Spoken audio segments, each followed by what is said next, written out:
I'm delighted to be here with the love of my life, my wife, Deborah. We traveled from Maui, Hawaii, where we live, which is our little piece of heaven, just like Vail is your little piece of heaven. You know that we recently were affected and impacted by some horrific fires, which allow us to realize how delicate life is and how at any instant something can shift in a direction that you would never, ever think. You would never, ever think. So all of us have the pleasure of living in a beautiful place. And what makes it beautiful are the people. Environmentally, it's beautiful, but the people that are drawn to it are real. They really care. They don't see each other as different. And so we're very blessed. But as you know, each day, you look at CNN or you listen to the news or you look at the newspaper and you see, gee, it's not so rosy out there. People seem to be fighting about everything. There's no shared reality. When I was a kid, we'd get our news from Walter Cronkite. Most people today wouldn't even know who that is. But that was the trusted voice. Trust is hardwired in our genetics. And yet, we don't see it hardly anywhere, except for those little pockets like Vail or Aspen or Maui, Hawaii. We see horrific things going on and more divisiveness than I have ever experienced in my life. They say, united we stand, divided we fall. What has created this bifurcation? What has brought us to this place? There was a time when none of us had any thoughts, any worries, no concerns. The moment we emerged from our mother's womb, something instantaneously started breathing us. We don't breathe on our own. Something started breathing us. Something started pumping our hearts, regulating our blood pressure, causing all the glandular changes and hormonal changes in the body, letting us know when it was time to consume food or when it was time to drink or anything else. Do you realize even without an alarm clock, you get up in the morning without doing a damn thing? Something takes you to your bed at night when the body's ready to lay down. It walks you to the kitchen when you're hungry. And none of this requires a single thought. It occurs for you. Trained in the medical field, I can tell you that there is nothing physiologically in the body that is designed to initiate action. Let me put that in more lay terminology. Nothing within us is designed to do. Everything is responding to something. What is it responding to? An animating force. The force has no name, but we call it all kinds of things. but it's an animating force. Whether you look at it as a scientist or a religious person or a spirit, doesn't make any difference. Something is moving the planets around the sun. Something is regulating the tides and the seasons. And the same something that's doing that is regulating everything within us without having to do anything. That's a fact of science. That's not just some new agey idea. And that occurs in Mother Nature all day long. You live on heaven on earth. Deborah and I live in one of those places. Taking into account what I've just shared with you, how did we get to this place that we are right now? How is it that 2.5 weeks ago, all of a sudden, Maui got impacted by something that Hawaii has never experienced, just came out of nowhere? Tomorrow we're flying to Florida. They're getting hit by a hurricane right now. 2 days after that, we're flying to Athens. They're dealing with fires. So we know all about the environmental changes that are going on. But those changes are going on everywhere. Everything is heating up. Whether it's the political world, whether it's the number of people getting sick. Every day I find some new pharmaceutical agent being marketed on television for a disease I've never heard of. Young kids are getting disorders that young kids never suffered from. 25% of all the medications that are prescribed are psychotherapeutic drugs. We're not at rest. We're in a constant state of stress. And stress is now responsible for 90% of disease, which begins as dis-ease. How did we get there? We came out of our mothers, and whoever delivered us immediately was looking to see if the body was doing this. And if it has that movement, they know that life is happening. And then they immediately look down toward the genitals and they say, it's a boy or it's a girl. Now we know in life things are not black and white. They're shades of gray. Immediately you're assigned a boy or a girl, and then you have a name associated with that. And then the name comes with certain clothing. When an infant enters this life, it has no preferences. It lives in oceanic bliss. It's hardwired for oneness. Not good or bad, right or wrong. It's hardwired for being at peace with all that is. It's unconditionally accepting. It has no sense of preferences. It has no sense of gender.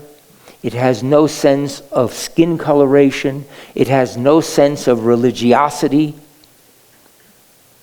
It has no sense that it is separate from its mother and father. For several months, it's just in a bubble of oneness. But each time we assign something to it, it's male or female, it's this, or it's this, or it's this, or it's this. The child is conditioned. We condition the child with all these things.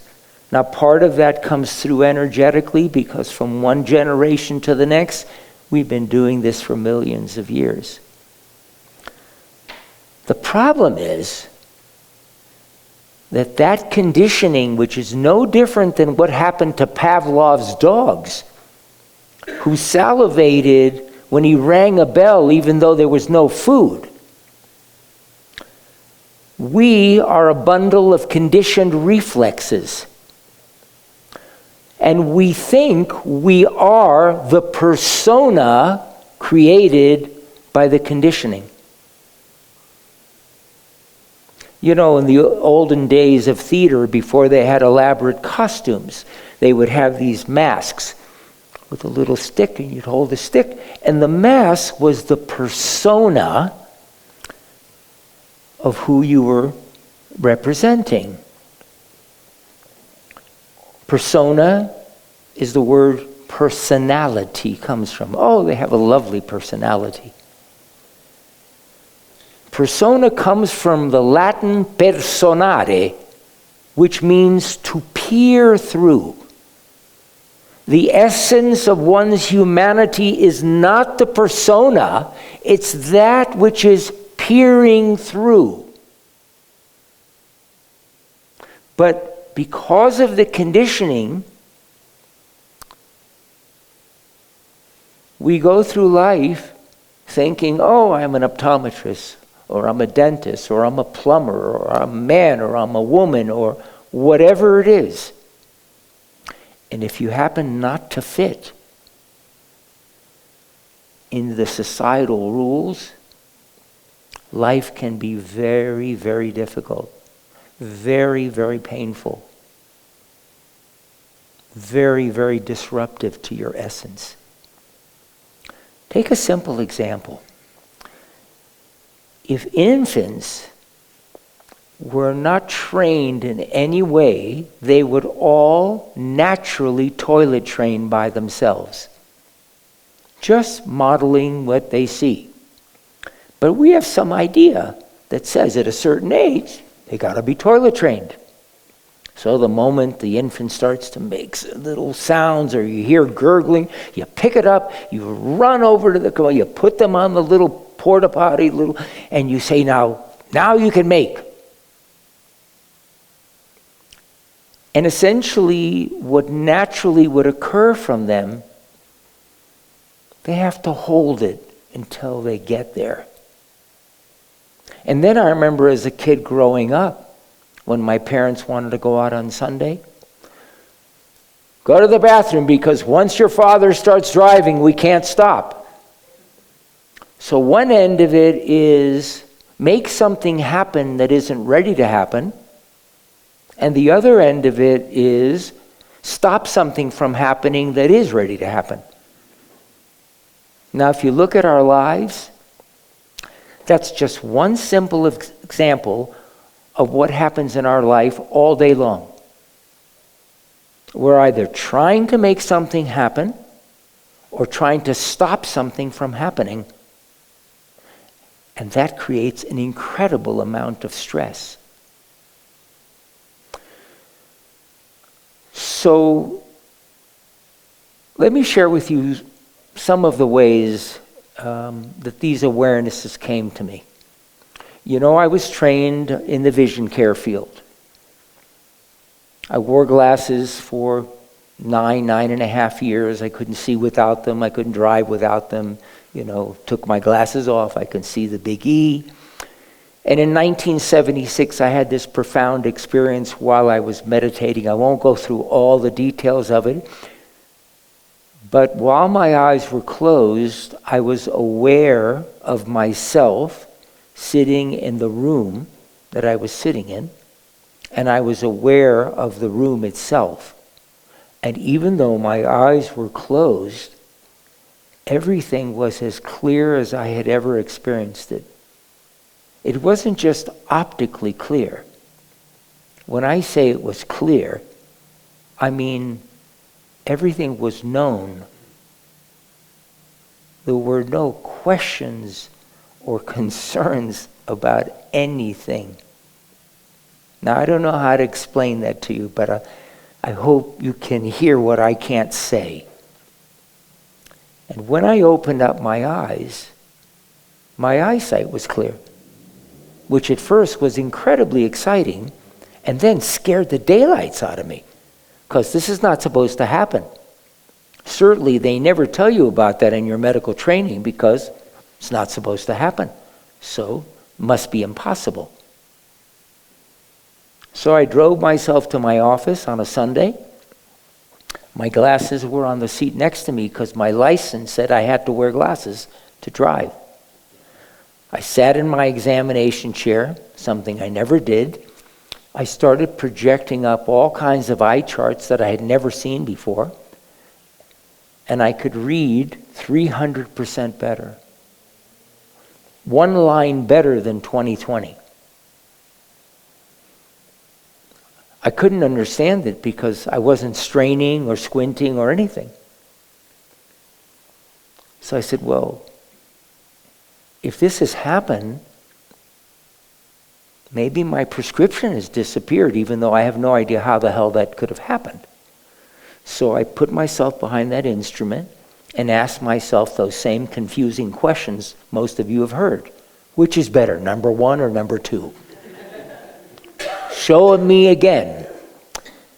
I went through that process, and when I finished and came out from behind the instrument, it's called a phoropter, I thought the instrument would show plano, 0, nothing. But what was in the instrument was almost the exact prescription that was in my glasses. In other words, some mechanism within me could see 300% better, but the optical measurements of my eyes didn't change at all. Now, I was stunned because I was trained to believe you see with your eyes, with your brain. If the lenses, the windows of the soul are distorted, that's the way you're going to see. Well, what I've come to realize is that the seeing mechanism is not just the eye, it's not just the brain, it's not just the mind, it's something beyond all of that. Now, that experience in 1976 has now remained for 46 years. It wasn't, as they say in baseball, a flash in the pan. Just happened and it was gone. And you know how much effort it took? 0. I didn't do anything. I don't know how it even occurred. Other than I had a moment of clarity. A moment of clarity. I'm going to jump to something else for a moment. Many years ago, I was doing a keynote address at a national psychology conference. I don't remember what I was speaking about, but there was a woman in the audience who stood up and introduced herself. Her name was Candace Pert. Candace Pert has passed away, and we became very dear friends. Candace was a renowned neuroscientist who did some of the foundational work in the field of mind-body medicine, or what we call psycho-neuro-immunoendocrinology. And Candace got up because she had never heard some of the work that I was sharing about light, and she started sharing some of her discoveries. She wrote a book called Molecules of Emotion. And basically what she said is every belief that you identify with basically is mirrored in your biology. So the biology literally becomes a mirror of what's happening in the mind, the things you believe. That's why it's called psycho-neuro-immunology. starts with the mind and then goes into the body. And she says, so every state of mind has a state of body. And I was just floored by some of the things she was sharing. And then something comes out of me that I don't know where the hell it came from. And I said, well, what happens if you have no point of view? And she gets silent. And she says, geez, I've never considered that. I've never considered that. So one thought gets you this way. The other thought gets you this way. But what happens if the mind is empty? Well, I had many, many discussions with Candace. She even stayed in my home numerous times. And I spoke to her about the fact that my sense is that that state might be the catalyzing force that underlies spontaneous remission, where something instantaneously changes and you say, well, that's impossible. Change doesn't happen that way. But it does. It actually does. It can occur instantaneously. I was speaking about babies coming into this world. Do you know that the baby always lets you know when it's content? And it always lets you know when it's not. And you know that that happens without a thought. Without a single thought.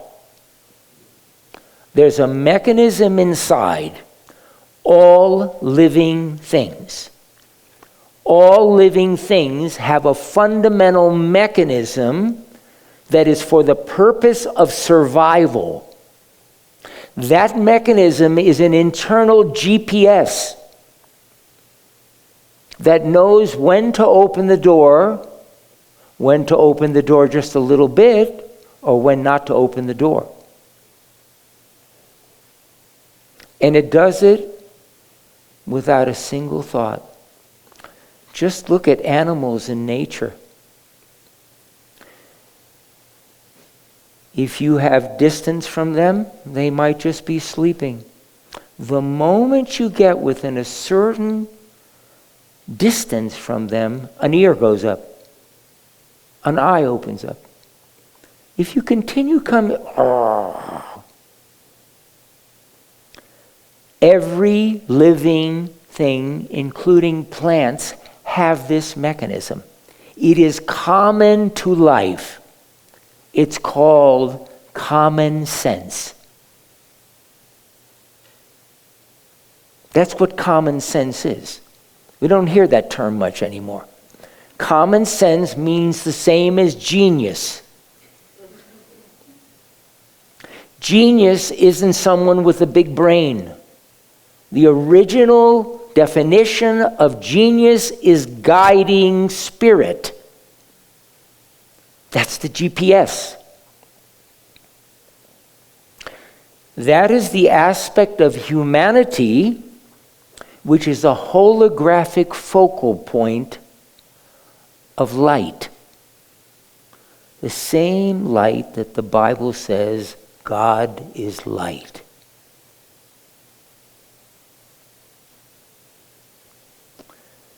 Somewhere we went from common sense to nonsense. And we are seeing the result of that in every facet of life. Every facet of life. So how do we discern truth from belief? Belief is a very common word these days. Oh, I believe this, I believe this. You need to change your beliefs. Do you realize that the word belief means the opposite of the word truth? What if all of our beliefs are not the truth? When I say the truth, I'm not talking about what you think the truth is. I'm talking about the truth that they say will set you free.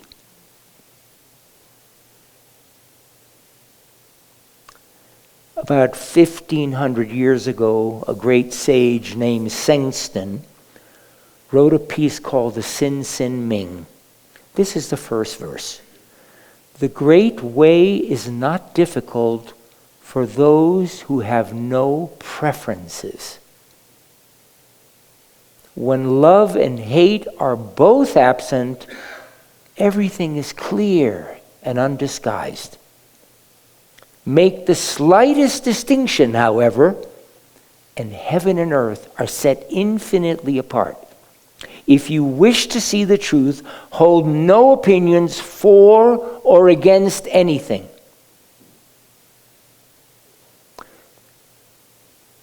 Jesus, in the Gospel of Thomas, said it a slightly different way. He's quoted as saying, when up is down and down is up. When the outside and the inside are the same, when you see a man as a woman and a woman as a man, then you shall enter the kingdom. What were these sages saying? What they were saying is that all the things that we do with the mind, that's what keeps us out of the kingdom. So let's talk about that. Do you realize the word or the expression, I think, means I don't know?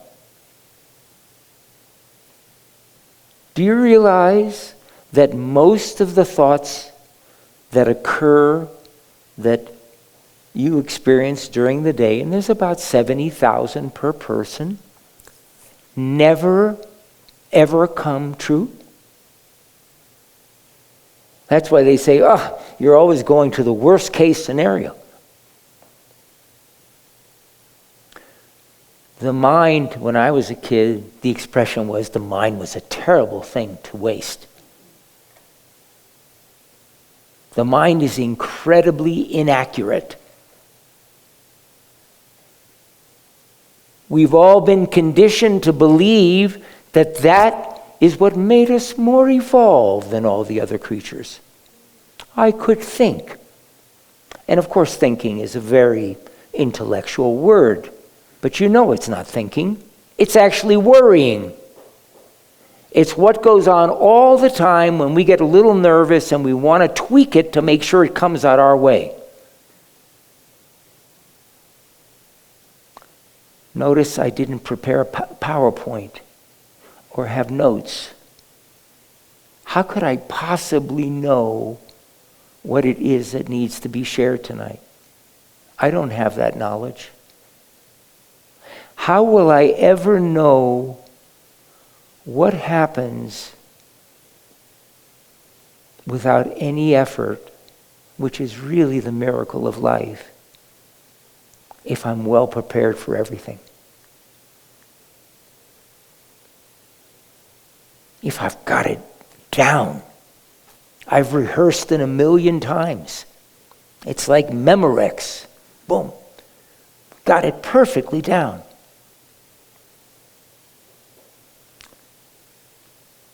But creation is something emerging from nothing. It's the original, not the giclée. It's the original.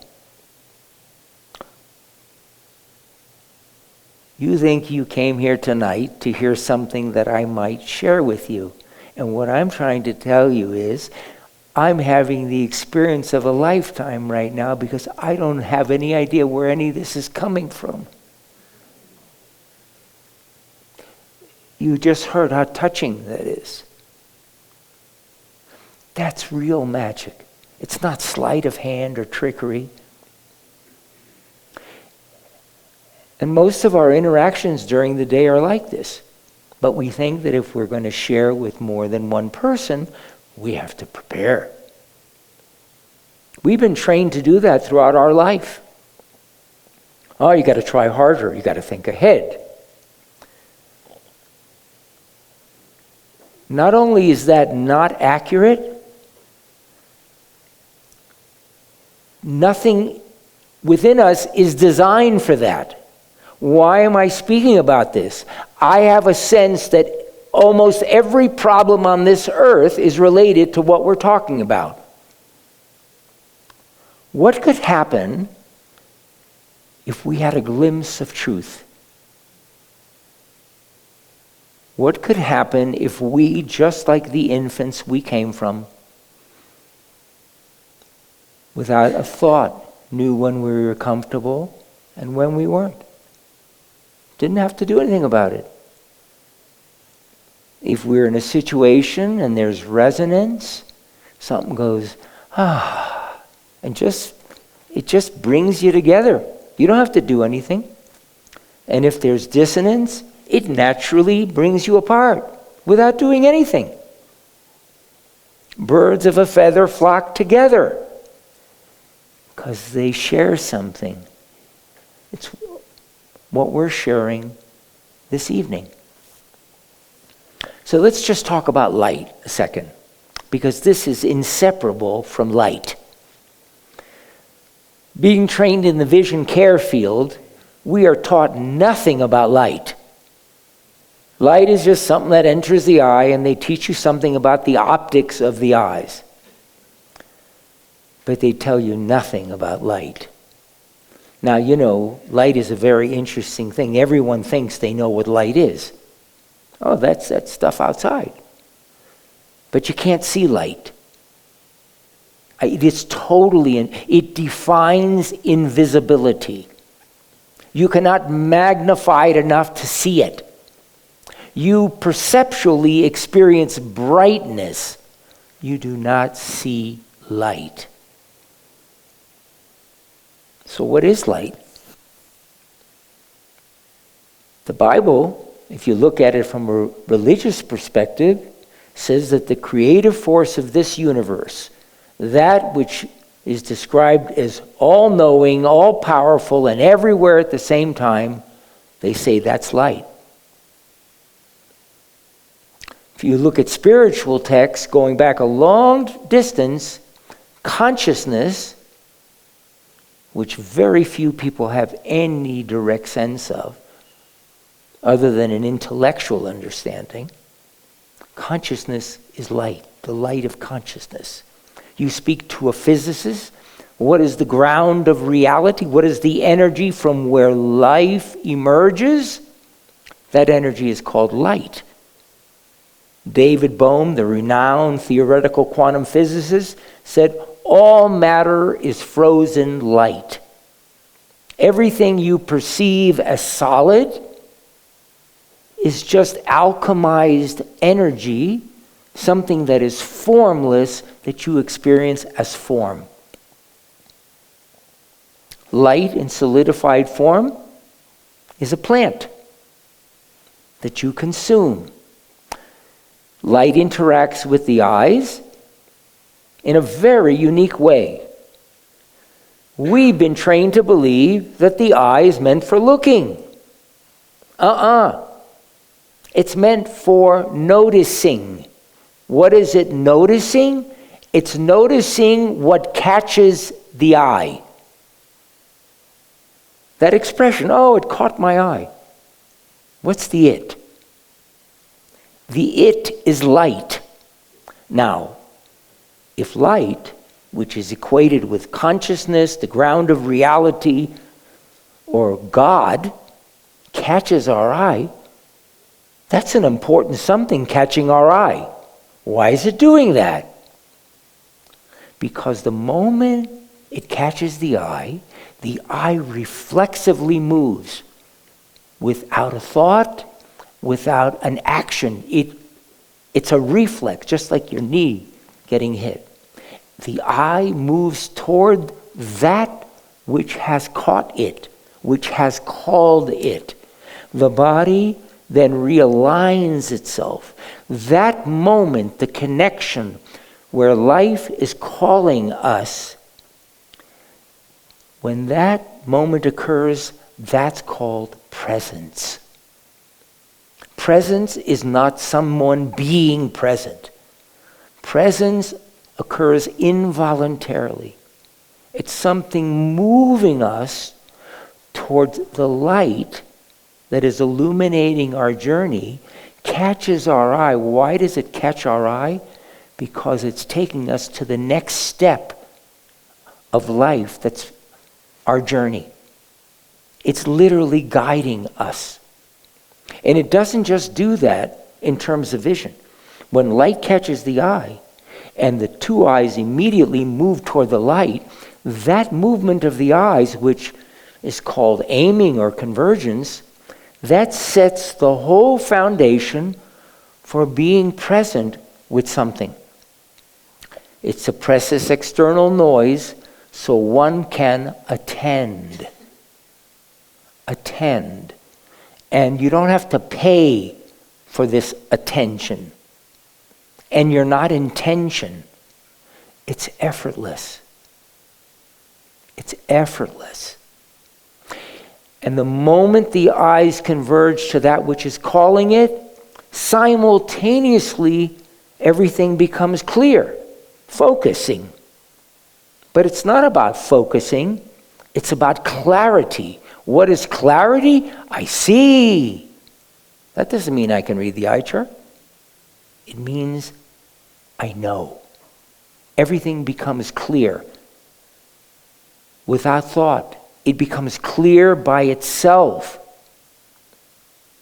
And as things move, the eyes are continually tracking everything that's going on. We're totally unaware of it. And we have two eyes that work together that give us what we call 3D. Binocularity, three-dimensional vision.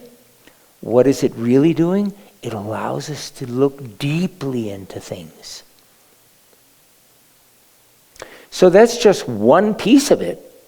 25% of the light that enters the eye is for that.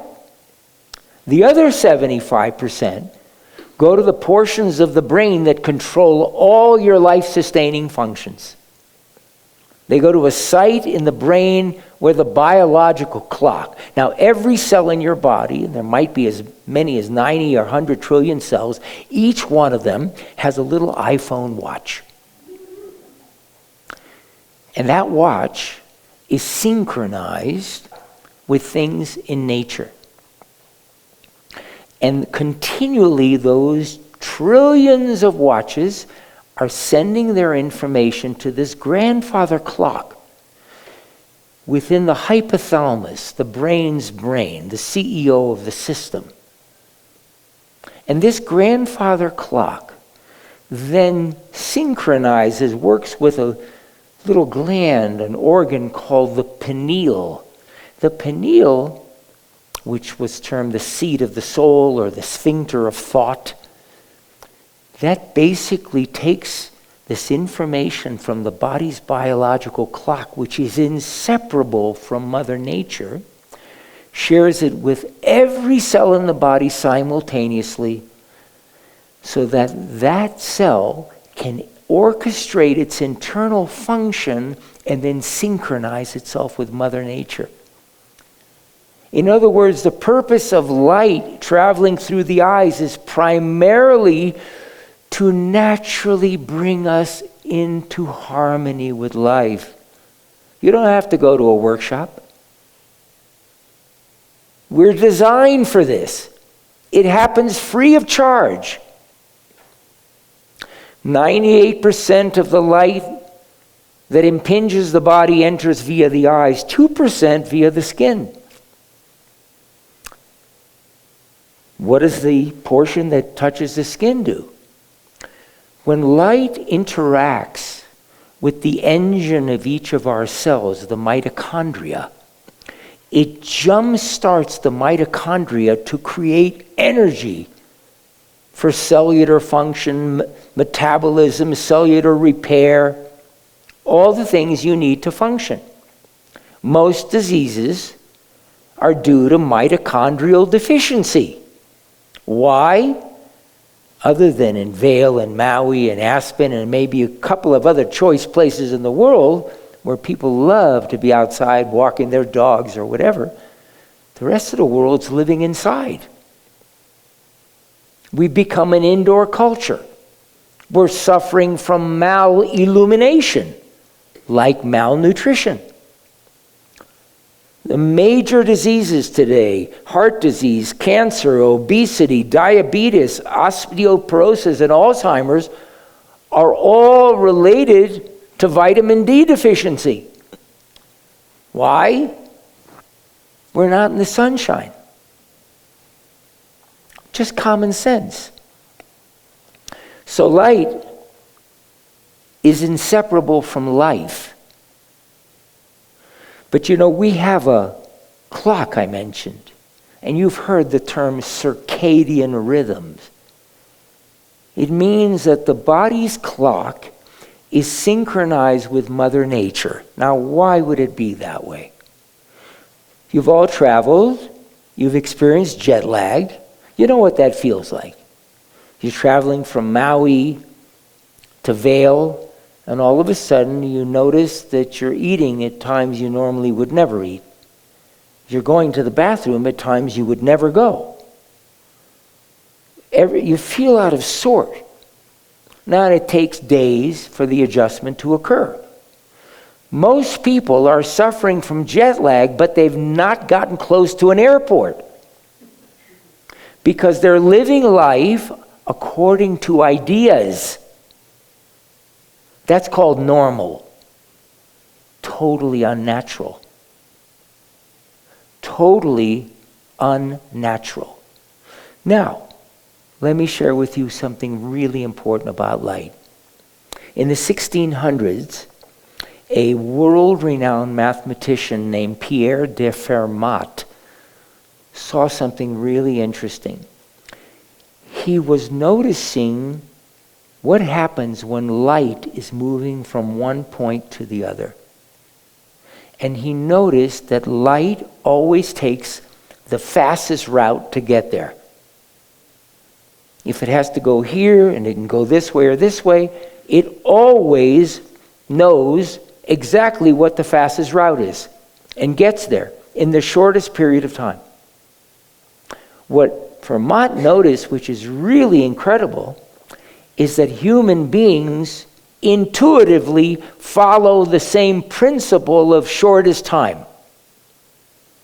Let me repeat that again. We are hardwired. Something within us knows without a thought what the quickest way is to get somewhere. About 230 years after Fermat's discoveries, Guillermo Ferrero, an Italian philosopher, he came up with something called the principle of least effort. He noticed that animals, human beings, and well-designed machines all function under the principle of least effort. They naturally are designed to work as little as possible to get exactly what's needed. Now that's exactly the way the universe works, by the way. So everything within this universe is functioning exactly the same way the universe functions. Now, these two last things I said should make an impact on you. Because we tell our kids to try harder, to move more, to do this, to do this. And what I'm sharing with you is scientifically validated. The body is naturally designed to know which way is quicker and how to get there with the least resistance. The principle of least effort is also called the path of least resistance. It's also called the law of parsimony, the least effort to get anything done. That law defines economy. Economy means I invest 0 and I get 100% return. That's the way this universe works. That's the way we're designed to work. Every time we think about something or try to figure it out, the breath of life, which we are not breathing, something is breathing us, something constricts within us, and all of a sudden we allow in very little air. We become what we call clavicular breathers, upper chest breathers. And when that oxygen doesn't get in, the field of vision immediately goes, and we no longer see life as a whole, we see life through a hole. This is what happens with most kids that have learning issues. Their field of vision is incredibly reduced. Why? Because they're trying so hard. Most of these kids are incredibly brilliant. In fact, the most successful people in the world are not the A students. They're usually the average students. They all seem to make it. I spent years working with thousands of children that were labeled, they have minimal brain dysfunction, they have dyslexia, learning disabilities. Be careful for labels. I discovered many years ago it's not the disease that kills it, it's the diagnosis. Medicine has to find a new way of sharing with patients what's going on in a way that they're not stuck with it for the rest of their lives. My mother, God bless her soul, had cancer 4 times. And the first one, she was only supposed to live a month. She lived another 51 years. Now, my mother had no cancer when she died. But the cancer was never extracted from the mind. Every time she didn't feel well, every time she had to go to the doctor, it was, the cancer is coming back. You've seen those scenes with, most people today wouldn't even know who Perry Mason was, but it was a television show about this incredible attorney. And you'd see scenes in the courtroom where one attorney makes this statement to the jury they know they shouldn't say. And the judge says, strike that from the record. You know you can never strike it from the record. Once it's in the mind, you're stuck with it. It doesn't go away. So we get rid of the cancer in the body, but we're dealing with the idea and the belief of cancer our entire lives. We all watch television at times. And I'm sure we get moved by what's going on the screen, but we don't go to bed thinking we're the television. We have an internal mechanism that we erroneously refer to as my mind. It is not your mind.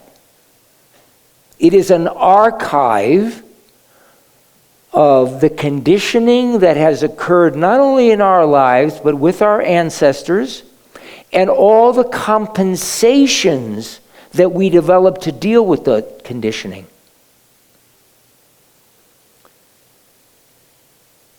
Are you aware when the mind is chattering? Yeah? How? If it's my mind, if I am the mind, if I can change my mind or say, I don't mind it, what is it that's noticing when the mind is chattering? Could that be the eyes of God?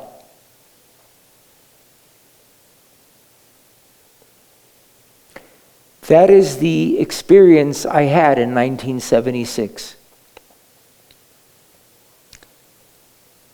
There was just pure awareness.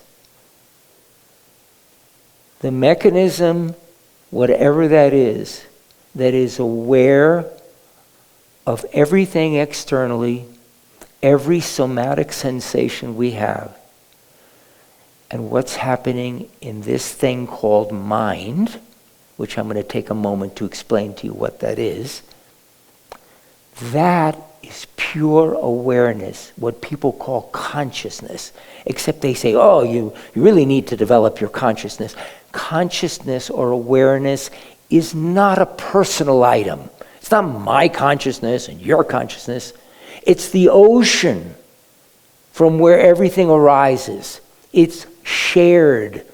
We share that same ocean. That pure awareness has no point of view. It's an infinite field of noticing. It doesn't want this and not want this. But next time that the mind is chattering, just stop for a second and notice that you've noticed. That you have noticed. Not the you thought was you. The actual you. The you that the Bible says God created humans in God's image. Now, we don't know what about that story is or isn't, but everything in life is an extension of that animating force. Now, let's just take another minute just to discuss something about the mind, which is really important. We have two brain halves. One is very creative. It's just spontaneous.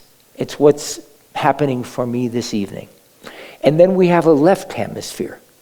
And that left hemisphere, what it does is it creates a narrative about things.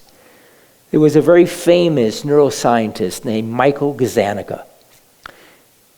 And Michael did some groundbreaking research, what they called split brain experiments. He was interested in, is there something we can do that can help people with seizures have less seizures? And so they did experiments where they cut the connection between the two hemispheres. It's called the corpus callosum. It's a bridge back here that connects the two hemispheres. And they got a lot less seizures for these people. But he noticed something else that was fantastic.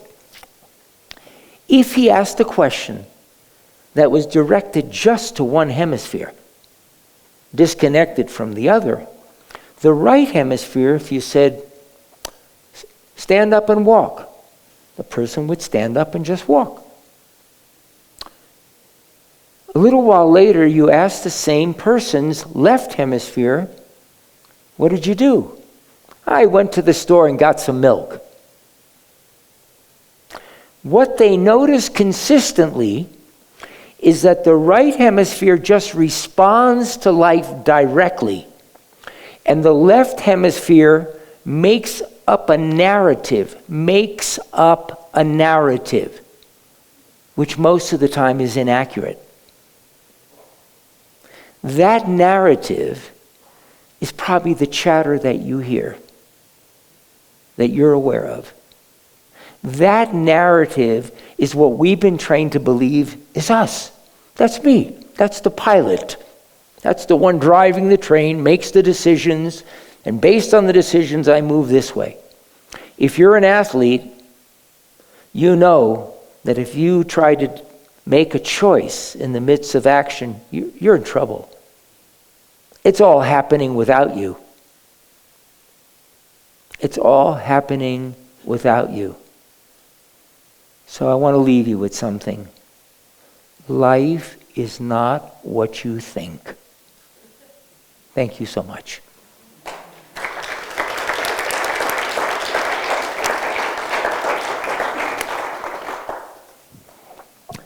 I'm available for questions. Hi, thank you very much. Thank you.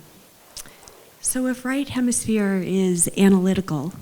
Say that again? If right hemisphere is responsible for the analytical, and left hemisphere is responsible for the narrative, do you think it's possible to train yourself out of a little bit of the narrative with right hemisphere-based analytical activities, spreadsheets?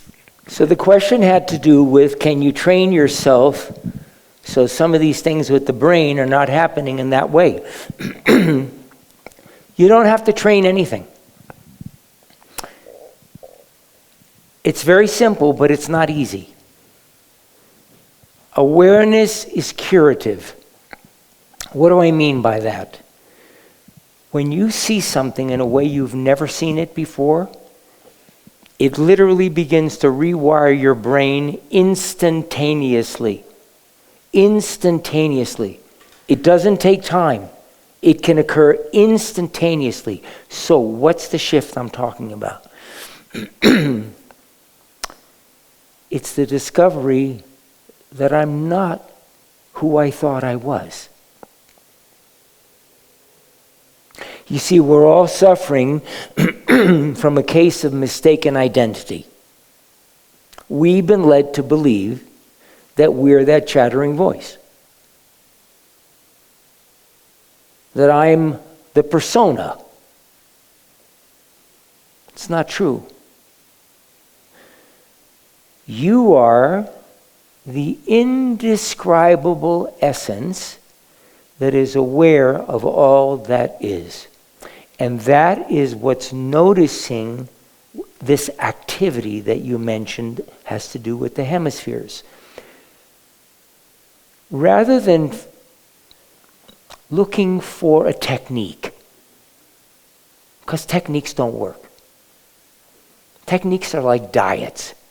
You do it and it works, and then 2 weeks later you find yourself eating the same way again. You know, you can become militant about it. You can do it.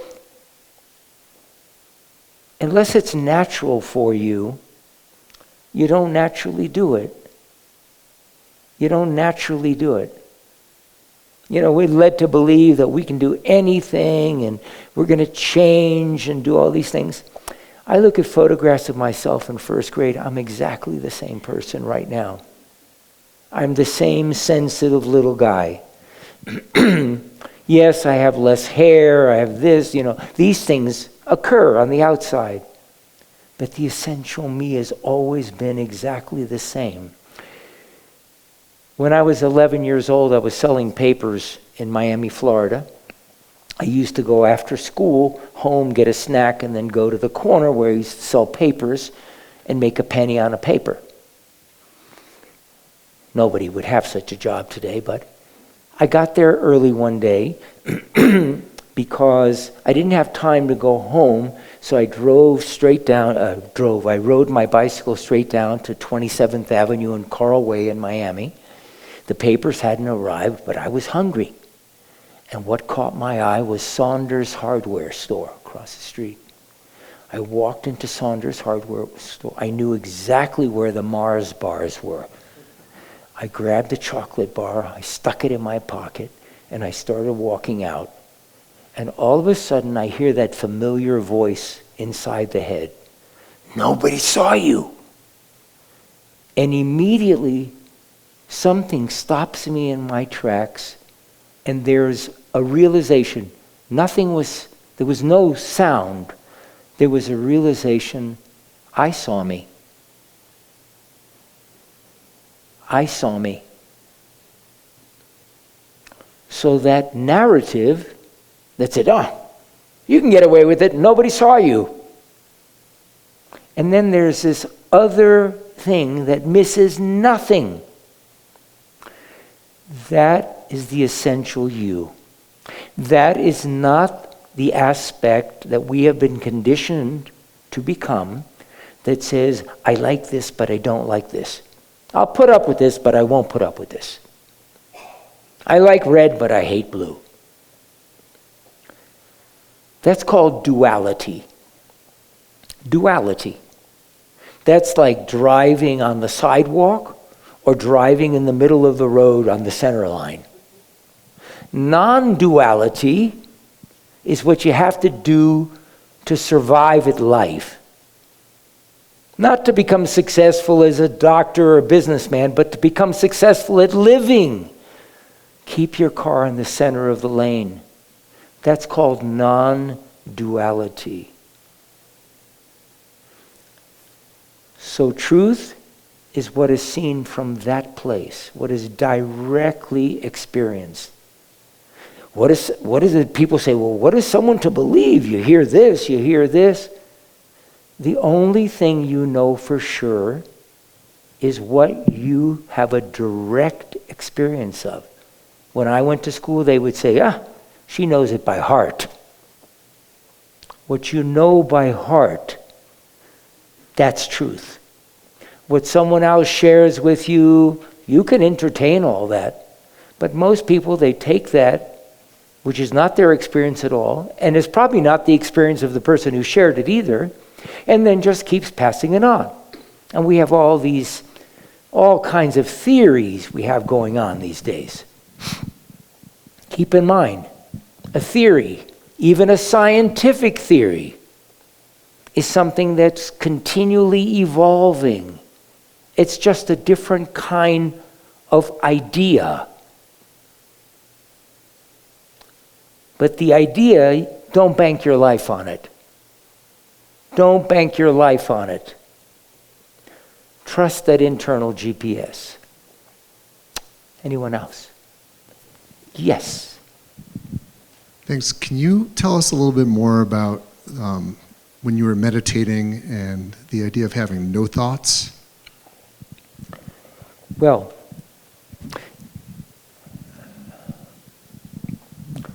let's take the second part of it. The idea of having no thoughts. It's not an idea. The only reason thoughts are occurring is because we feed them, and we have been led to believe that that's us. Oh, that's you thinking. No. Sometimes we interact with those thoughts because we think it's us thinking. But all that narrative is coming up continually from the left hemisphere of the brain. We're not making that stuff up. It's just coming all the time. And you can't control it. Oh, yes, I can breathe and I can focus on a mantra. I can do all those things, and all of those things are wonderful things to do.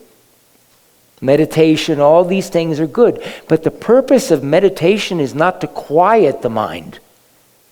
The purpose of meditation is to notice that the noticer is not the thing that's chattering. And the real purpose of meditation is that eventually our life becomes the meditation. And then what does that look like? Just planting seeds of goodness wherever you go. It's simple. Awakening, you're not special. You just notice that everyone in this world is exactly the same height. Thank God that we're all in exactly the same boat.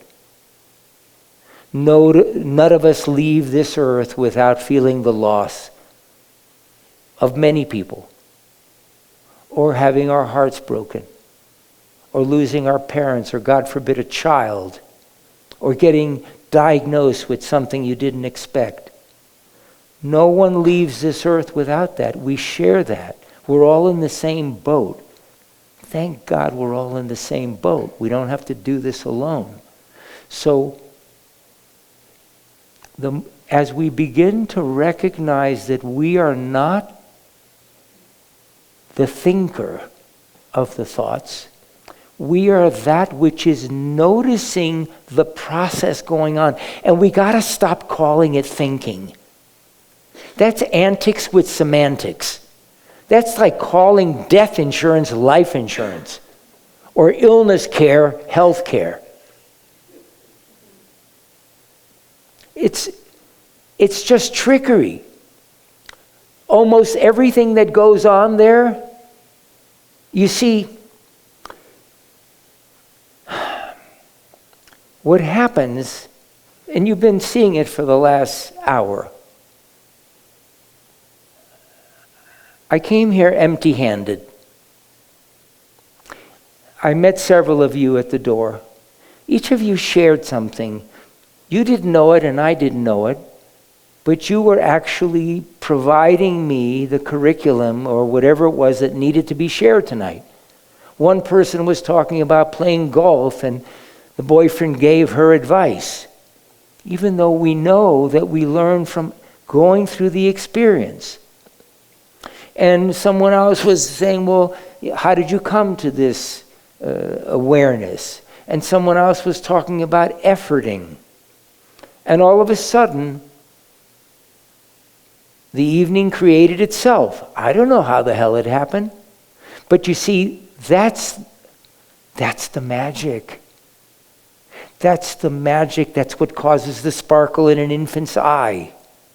That's the magic of life, is not knowing. Not knowing is the magic. Just innocence, just pure innocence. So when we begin to recognize that this activity is just occurring and we are just noticing it, it gradually subsides. You know, sometimes you're having dinner and your puppy comes by the table and starts making little sounds because it wants a piece of whatever you're eating. So you give it a little piece. You think that'll cause it to stop? No. Wants another piece and another piece. If you just acknowledge the dog and then acknowledge that you're having dinner, you've acknowledged both things. The dog will just get quiet and usually it'll just go away. If you say, no, Sparky, that means, oh, they want to play with me. Any interaction, regardless of what you call positive or negative, will have the same effect. It's the same thing with this mechanism we call mind. We begin to notice that we're interacting with it. Each time we interact, we sign another year's lease. When you notice that it's happening, no problem. Don't say, oh shit. No problem. Just notice it. Allow the noticing to bring you back to the noticer. Each time you notice it, something automatically brings you back. And after a while, this chatterbox that is, for many people, incredibly loud, they think they're going to go crazy. It's almost like you went to sleep one night and someone took those speakers in surround sound and moved them further away and lowered the volume. Most of the days, for me, there's silence going on. And I can't tell you, oh, do this technique or do this. I don't know exactly how it works. I'm just sharing with you something that has dramatically impacted me. We do not come up with good ideas. They are slipped into our awareness. It's called inspiration. That which is breathing us slips into our awareness all the things that became big Nobel Prize winning discoveries. Einstein was once asked how he came up with the theory of relativity. He said, that happened while I was playing piano. Inspiration is what creates a movement in a certain area. That movement perhaps is then, when the mind becomes aware of it, is implemented by this thing we call mind. The mind is not the source. It's merely the implementer. Without inspiration, there's no implementation. When there's no inspiration and you try to make things happen, that's called desperation. Anyone else? Yes. Oh, I'm sorry. You're the boss. I will get right up there soon next. We'll get to that side. Thank you. It's funny, when I knew I was going to talk, all of a sudden my heart's pounding and I'm nervous talking in front of everybody. And so as you've been talking, I've been going through that, because I don't like to public speak, so I've been going through that of who's breathing, and going into that inspiration of the awareness of that. And it just sort of, just not totally, but it pretty much dissolved. So now I'll get to my thought. Years ago, I was sitting and I was looking at a little flower, tiny little flower on the ground. Just now I judged it, but I'm looking at it and I'm thinking, what a pretty little purple flower. And then a voice came and said, why judge it? Why name it? Why name it pretty? Why name it anything? Just be with the flower. So I did. It was that non-dual. To me, it's like you were speaking of the duality, and so I let go of the duality. I just was with it, and awareness came through. Beautiful. Total present moment, just, and I was there, and everything was shimmering. I was in the moment. Everything was different. The light was different, and then I had a thought. Yes, but it is a pretty little. And I could feel it slipping away. Right. And so I went back into I was able quick enough to soften and go back into the non-duality and felt it. And it stayed with me for a while. It's not with me now. I'm not in total awareness now. But I got to experience then and some other times. But I grateful for what you said, the non-duality. Because for me it was the non-judgment. Like not judging everything, good or bad, but that's so listen, duality. First of all, the mind only does one thing. It judges. There is no such thing as an empty mind or peace of mind. No such thing. No such thing. You said, I judged it. Notice each time you want to identify yourself as the one doing it.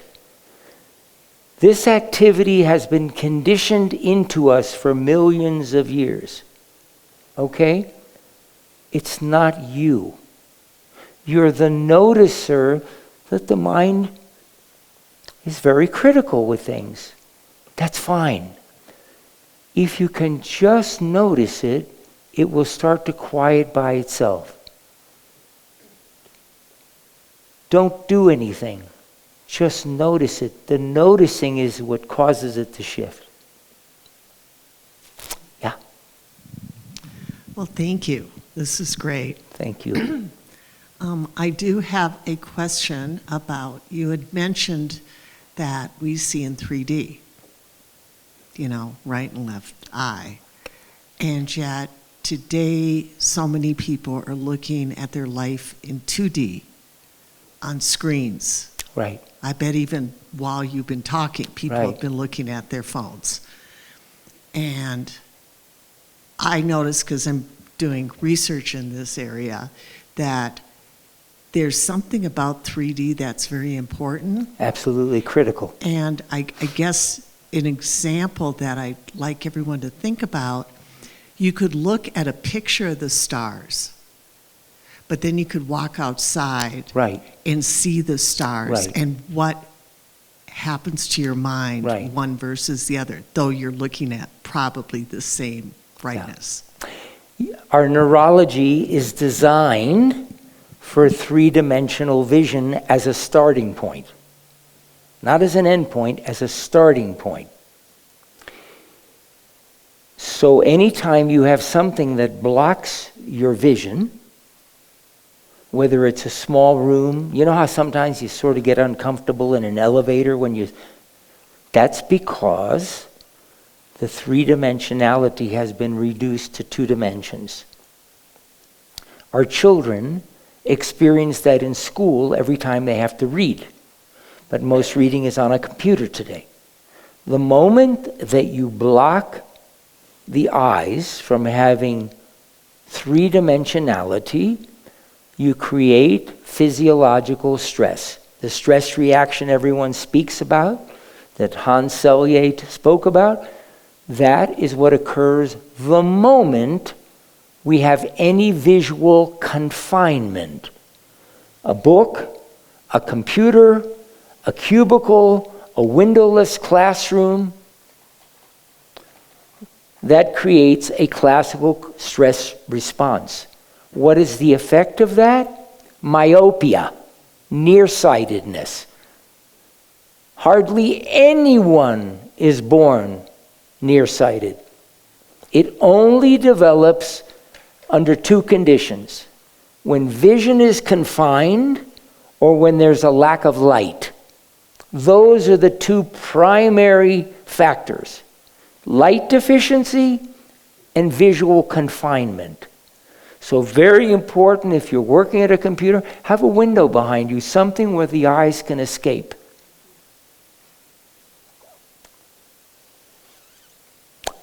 Yes?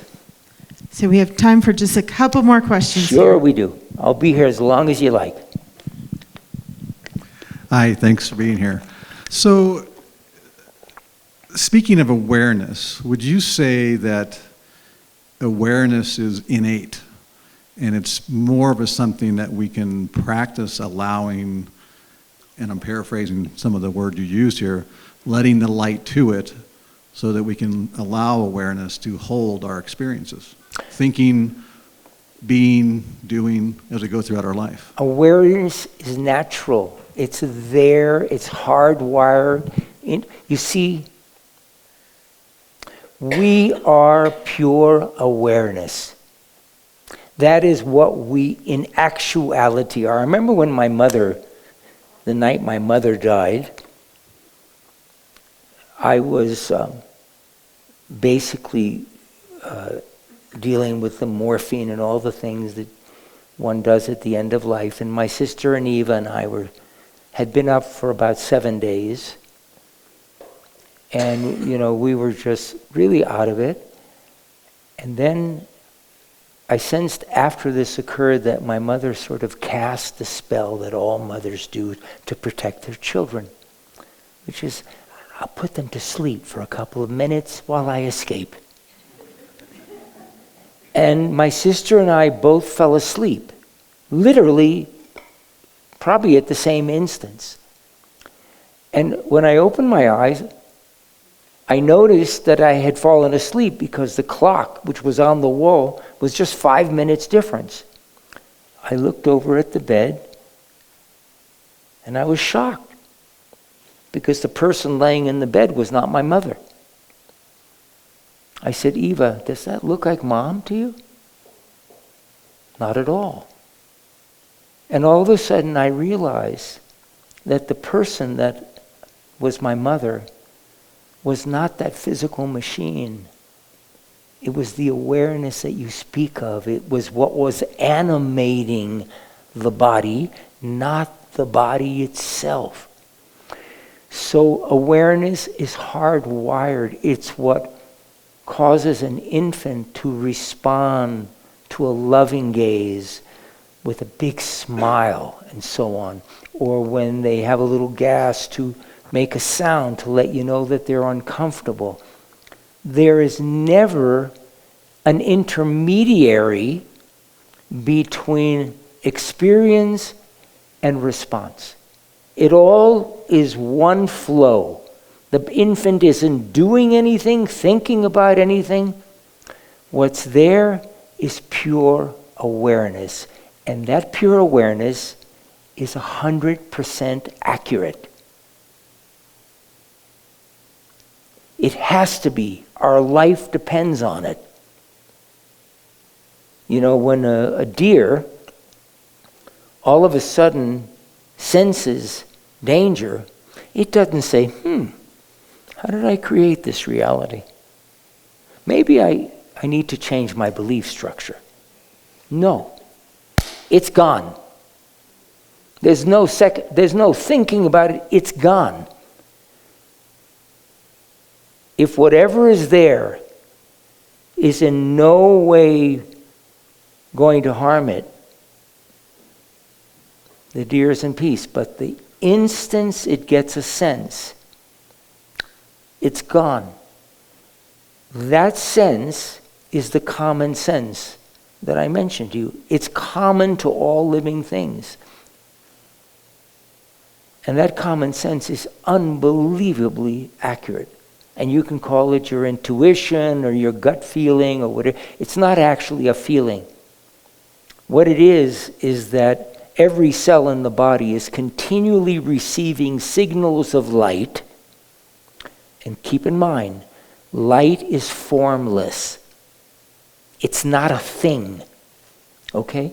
It's receiving signals from the energetic foundation of life well before anything occurs.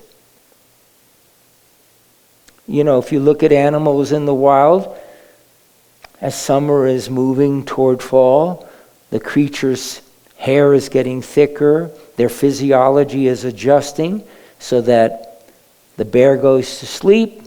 First snowfall comes down, the bear doesn't wake up the next morning and say, geez, I forgot to get my overcoat at Costco. No, it's already perfectly aligned with that. That is what the circadian 24-hour cycle does. Every instance, every microsecond of every day, our body is homeodynamically harmonizing, dancing with Mother Nature to be one with life. All of this is happening for us free of charge. And to get it back, you don't have to do anything. You just have to start noticing the things that habitually we seem to do because we were all trained to do them. We were all trained to do them. I think they're telling me the evening should be finished by now. Thank you so much.